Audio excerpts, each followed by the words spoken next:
Kamakura is such a lovely, wonderful place, and of course we had to start off with this Sanrio cafe that we saw. Everything was so cute. No one in our party was necessarily a Sanrio fan, but after seeing all of the roll cakes and the cafe and the lattes, we knew that we had to stop. We went during Halloween, so they had these seasonal themed drinks, but they did warn us that we had to take all of our pictures quickly because they would eventually dissolve if we didn't act fast enough. So we snapped it all up, ate a delicious breakfast, and it was just the cutest, best start to the day.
So after visiting a lot of the main attractions, we headed over to Komachi Street. It's a super popular pedestrian walking street with tons of things to do. There are little food stands, shop houses, restaurants, games. It's a great place to just spend the day wandering around and popping in and out of different creative, wonderful spaces. So our first stop was this coin purse shop. We wanted to pick something up just to hold all of our yen to make it more convenient, and we found some really cute ones. We then went over to this warabi mochi shop. I had never had warabi mochi in a drink before, but I have to say it definitely was giving boba a run for its money. The QQ texture, everything about it, I was just in love with the consistency, and yeah, I will always be ordering warabi mochi from now on. We then hopped over to this matcha shop. Fun fact, I actually didn't like matcha before I met Hans, but now I absolutely love it. This place had different levels of intensity from mild to super strong. We tried out the strongest and only I was able to eat it, but I have to say it was really tasty if you are a matcha lover. So my mom is also super into pickles, and when she saw these pickles on a stick, she knew that she had to go get one for herself. I thought it was just so funny. We were taking pictures of it, laughing. Overall, the atmosphere is just incredible. It's always just how I remember it. Our last stop was this yaki onigiri just because I love it. It's a favorite childhood snack of mine, and then we were off.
while in Kamakura, of course, you have to order some Monjayaki and Okonomiyaki.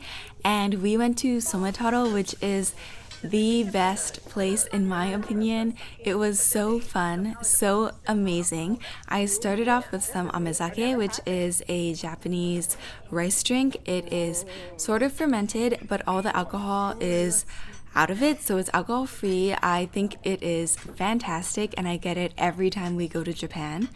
We began by ordering some monjayaki, and while okonomiyaki and monjayaki are very similar to one another, okonomiyaki is like a thicker, more pancake-like dish, while monjayaki has more dashi in the batter. So there's more liquid. As you can see here, there's a ton of liquid going into it. So the consistency itself is more like melted cheese or like mochi. It's more QQ. So we began by making a ring with all of the ingredients, and then we poured that batter inside. We added some mochi to ours just for an additional QQ because I am obsessed with that sort of consistency. Because it is my preference, I actually do like monjayaki more than I like okonomiyaki, because just pulling it apart and getting all of that ooey gooey goodness, oh, it's unbeatable in my opinion. We also topped it with some cheese, and that was the first round. Then for the second round of dishes, we ordered the okonomiyaki just to sort of compare, and everyone kind of got their own little individual bowls. We got to mix it all together and choose all of our own ingredients, which was really nice because it was very like customizable. I added mochi again to mine because I love it just so much, and then we all made our own little cute okonomiyakis. This one was more Kansai style, so all of the ingredients are mixed together and then you pour it out on the griddle in front of you, versus like a Hiroshima style where it's all layered. I actually don't really have a preference. I like it all. I'm more about the sauce, and I absolutely douse everything in sauce. That was for like the pretty picture aspect, but best believe I squirted a ton of sauce all over my okonomiyaki after we took all of the pictures. We ended with the yakisoba, which is another one of my favorites, and this one you just sort of mix together. It was so cute because the women that were working there would always come around, and they were so sweet and so nice. They helped us with everything. They were so accommodating, and this place also has English menus and instructions, so it's very tourist friendly. Overall, lunch was the highlight of my day, and it was just such a great quintessential Japanese experience that I would highly recommend.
our really long day in Kamakura, we headed back to the city and we just sort of really didn't have any plans for dinner and wandered around. We went to Shibuya Scramble Square.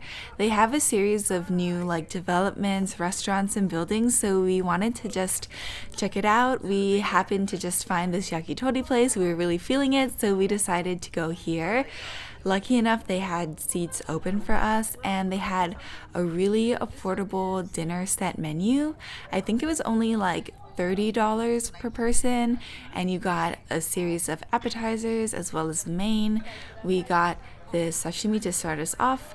Hans, Auntie Darcy, and my mom all got the yakitori set, being that that's what they're known for. But I'm not super into that, so I got a tempura like salmon set that also came with some soba. It was so tasty.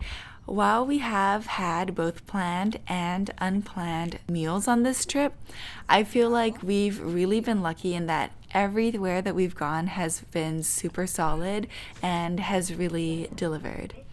The next morning, we woke up early to head back to Singapore.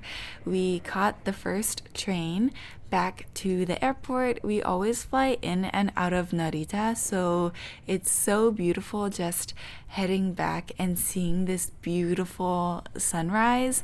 I really feel like that encapsulated our whole trip. It was amazing, and I can't wait to go back.